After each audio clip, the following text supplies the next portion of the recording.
súper grande al señor Vives, a Carlos Vives, oyente seguramente de este programa, que aquí está cantando con Mau y Ricky, y con su hija, que es una genia, ¿no? Un abrazo muy grande. Y sé que, creo que ayer lanzó un trabajo con Fito Páez, que esta mañana intenté, lo encontré, esta mañana tempranísimo, pero finalmente tuve que abandonar mi búsqueda porque tenía que trabajar. Pero le mandamos un abrazo a Vives y le deseamos suerte con su trabajo con Fito Páez. Mucha suerte. Muy bien, Marcelo. Muy bien. Hola, mi querido Marcelo, soy Carlos Vives para felicitarte por tu nuevo programa, por esa maravillosa voz y esa gran compañía que eres para quienes amamos la radio. Una flor de aniversario. Era Vives ese. Era. Auténtico. El auténtico Carlos Vives. Verificado. Un imitador. Bueno, hola, Marcelo. Un imitador, Marcelo. Bueno, tenemos 603 personas que están participando en nuestro concurso, de quedarse con el papelito que va a estar ahora encriptado. No, el papelito no, Marcelo.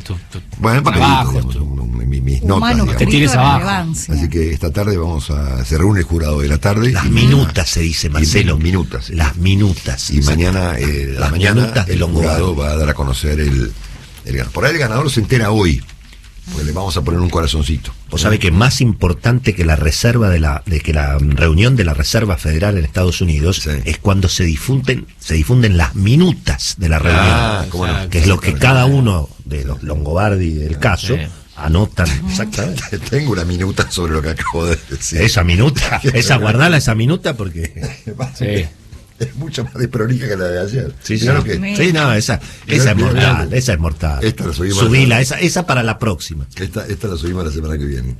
Guardala. Una vez que Para el segundo, si no pase la crisis. Cuando alucinante. pase la crisis. Porque está hablando la señora Cerrutina, gracias. Mandale un saludo, ¿no? Bueno, dicho esto, vamos a presentar un breve resumen. Y bueno, se me ocurrió a alguien, para que de manera indirecta le conteste lamentablemente a una barbaridad que dijo ayer el Papa Francisco, que dijo una verdadera barbaridad. Sin duda. Así que vamos a ofrecer una respuesta que está escrita, digamos, por un gran escritor español, me parece a propósito, hace 2 o 3 días, sobre quién tiene la culpa de la guerra, porque ahora viene esta historia de que la culpa la tienen los ucranianos, ¿no es cierto? Vamos a hablar de eso, dale. Esto es un repaso, ya no es un editorial como antes, es un repaso. Bueno, las tropas rusas entraron finalmente en la planta metalúrgica llamada Azovstal, según han confirmado los propios ucranianos. El vicealcalde de la ciudad de Mariupol acaba de decirle a CNN, en la cadena internacional de CNN Noticias, que si hay un infierno en el mundo, ese infierno es justamente Azovstal. Bueno, al mismo tiempo de haber vuelto a este lugar un infierno, los rusos están atacando primero infraestructura ferroviaria en Ucrania para evitar el movimiento de suministro de armas, y están atacando escuelas y hospitales. Y esto tiene un propósito, que es el de demoler el ánimo del enemigo, ¿no es cierto? Es decir, violaciones, persecuciones, torturas, fosas comunes, fusilamientos y ahora ataques a hospitales y a escuelas. Imperdonable, ¿no? Imperdonable. Se supo, ahora se sabe, ustedes recuerdan, pasa que todo es tan vertiginoso, que hubo un ataque a un teatro en la ciudad de Mariupol, justamente donde está Azovstal, lugar definido ahora como un infierno por el alcalde o el vicealcalde. Bueno, en el teatro ese que fue atacado hace unos cuantos días había 600 personas, tanto muertos. O sea, por eso cuando miramos el número de 3.000 muertos civiles, yo dije, ojo, que a ese número le falta un 0, ¿no? Por lo menos. Así que tenemos 600 muertos oficialmente confirmados en un solo lugar, un teatro. Gente que estaba refugiada en un teatro. Bueno, y entonces en este contexto aparecen 2 figuras importantísimas en el mundo. Uno de ellos puede ser presidente de Brasil, otro es el Papa, que han dicho cosas muy raras, ¿no?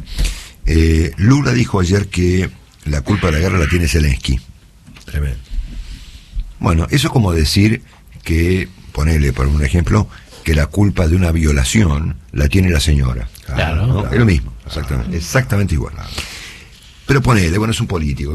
Ahora, el Papa ha dicho ayer que la guerra se debe a los ladridos de la OTAN a las puertas de Rusia. Eso es justificar, ¿no? Eso es como justificar, ¿no? Lo que llama la atención acá en primer lugar es lo volátil que ha sido el Papa y lo errático desde su punto de vista sobre un mismo tema, ¿no? Él ha dicho cosas completamente contrapuestas, ¿no? Pero esta es como el colmo, ¿no? Porque está responsabilizando está justificando, digamos, la invasión de Rusia a Ucrania en el hecho de que Ucrania quería ser europea. Entonces, de modo indirecto, pero yo creo que es una cosa muy directa, un gran escritor español que se llama Javier Cercas, que es además columnista de Diario El País de Madrid, y yo lo sigo mucho, hace 4 o 5 días escribió un artículo genial comentando todas estas teorías que hay alrededor de la responsabilidad que tiene Ucrania en su propia tragedia.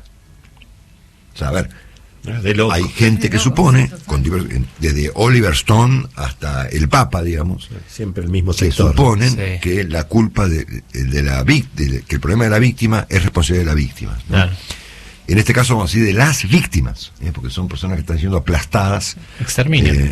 y exterminadas por un gobierno autocrático manejado por un loco. Entonces yo elegí un parrafito de un trabajo que firmó Javier Cercas en El País de Madrid hace unos días, cuyo título no me lo acuerdo, lo tiene Lorena acá.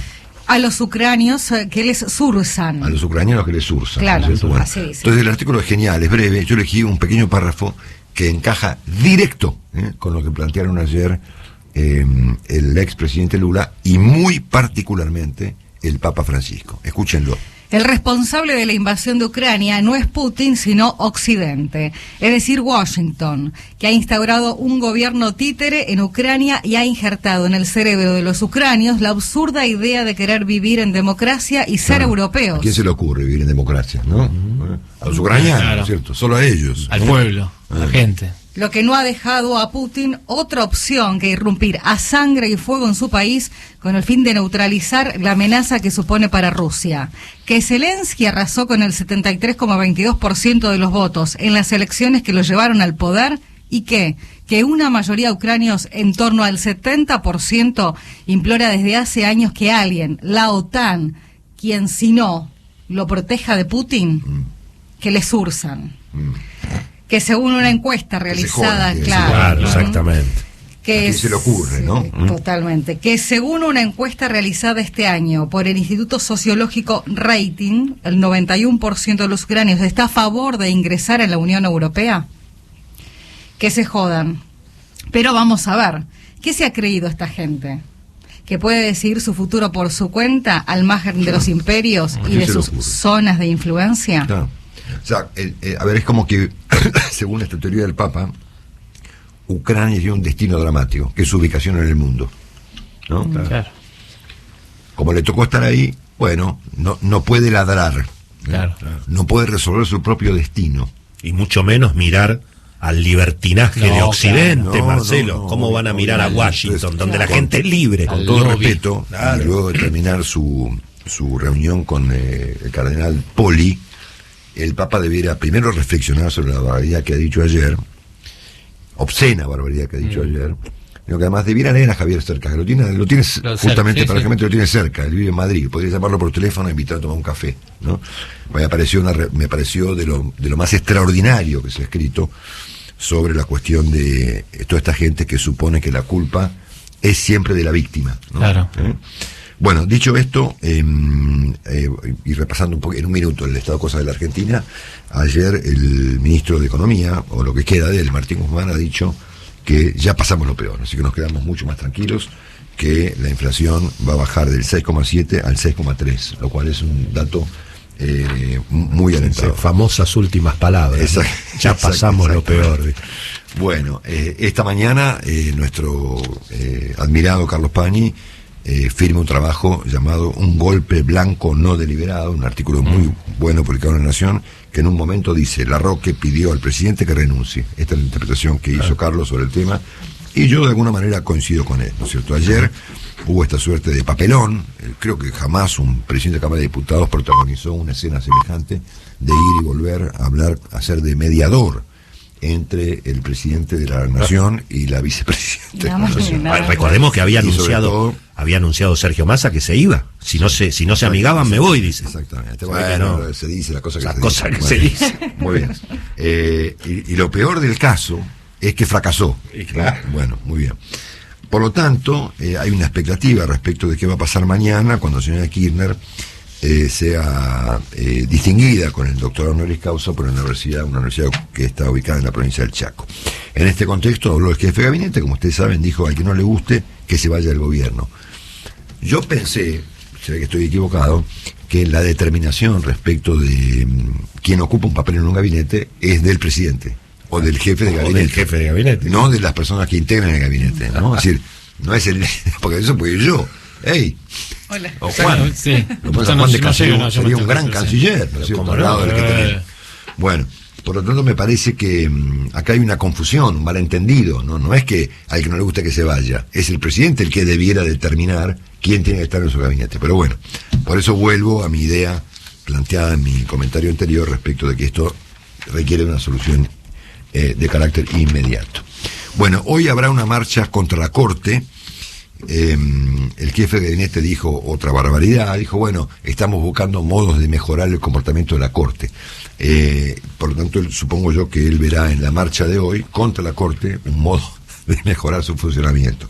Ahí van a estar el Frente de Todos, el Frente Renovador de Sergio Massa, el Partido Nuevo Encuentro, Forja, Colina, de la Victoria, el Solidario, el Partido Comunista, Unidad Popular, el Partido Intransigente, el Partido del Trabajo y del Pueblo, el Compromiso Federal y la Cultura y otros grupos que conforman el Frente de Todos, todos manifestándose con, creo que Hugo Yasky a la cabeza, contra la Corte Suprema de Justicia de la Nación. Todos detrás de la agenda de Cristina, ¿no? Claro, Muy interesante eso, ¿no? Obviamente. Bueno, y para cerrar, les recuerdo que atención con esta cuestión de la hepatitis. Vieron que ha habido una serie de casos en el mundo de hepatitis relativamente graves, y apareció un caso en un niño de 8 años en la ciudad de Rosario, en la provincia de Santa Fe. Es un misterio porque ocurre esto en el mundo. Hay un montón de casos de chicos afectados por una hepatitis aguda muy grave, y tenemos un caso en Argentina, así que es un tema para mirar. Ayer, Fernán Quirós, el ministro de Salud en la ciudad de Buenos Aires, confirmó que hay una cierta suba de contagios. De hecho, está contagiado Anthony Blinken, el secretario de Estado del presidente Biden, de COVID, por supuesto. Y es tema esta mañana, y ayer lo fue también en el portal de La Nación, en las cada vez más graves casos de tuberculosis que ocurren en la Argentina, sobre todo en jóvenes que llegan a atenderse de manera tardía, por lo tanto los casos se vuelven graves. Y según el pronóstico que ha presentado ayer La Nación, justamente hay un retroceso de 10 años en la Argentina en la lucha contra la tuberculosis, una enfermedad, presumo yo, muy vinculada justamente a la pobreza.